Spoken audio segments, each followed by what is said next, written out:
জাতির সাথে, এই দেশের মানুষের সাথে আপনারা বহুত তামাশা করেছেন।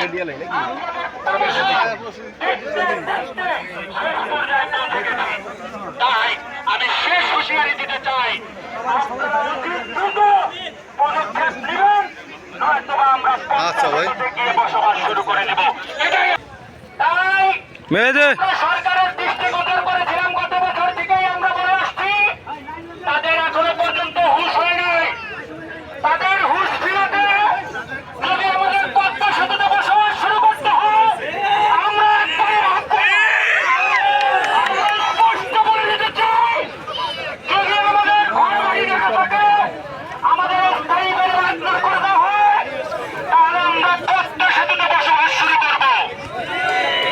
আমরা দেশের 6 কোটি মানুষের যাতায়াতের সুব্যবস্থা করে দিয়েছে আমাদের বুকের উপর দিয়ে। আমাদের ঘর বাড়ি হারিয়ে আমরা নিঃস্ব হতে বসেছি। আমরা আর একদিনও ভাববো না, পদ্মা সেতুতে বসবাস শুরু করে দেব। আপনারা যারা এখনো নাকে প্রাণ দিয়ে ঘুমাচ্ছেন, আমরা সহ সেতু বিভাগ সহ শেখ হাসিনার মতো দৈত্য দানব যদি সরাতে পারি, আপনাদেরকে সরাতে আমাদের এক মিনিটও ভাবতে হবে না।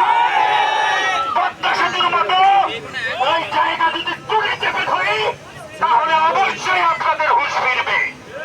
এই হুঁশ ফিরানোর জন্য আমাদের যা কিছু করতে হয়, এই ভাঙন প্রবলিত মানুষদেরকে নিয়ে আমরা পদ্মা সেতু ঘেরাও করব, পদ্মা সেতুর দর বন্ধ করে দেব। কোনো দাবি নাই, স্থায়ী বেড়িবাঁধ চাই, দাবি মোদের একটাই, স্থায়ী বেড়িবাঁধ চাই।